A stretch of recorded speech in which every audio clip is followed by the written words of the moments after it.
A moderate magnitude 4.5 earthquake occurred in the East China Sea near Suwanose-jima Island, Japan, in the morning of Saturday, July 12, 2025 at 11 a.m. local time, GMT+9.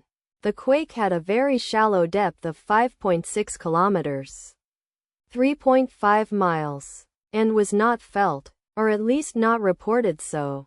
First to report. Need after 6 minutes. The earthquake occurred 19 hours after a magnitude 4.8 earthquake had hit on Friday, July 11, 2025, at 4:30 p.m. GMT+9 local time, in 6.3 kilometers, 3.9 miles, distance to the northwest. Data source from Volcano Discovery. Did you feel it? Let us pray. May the earthquake that occurred not affect our brothers and sisters there. May the earthquake not happen again. And may God protect everyone. Amen.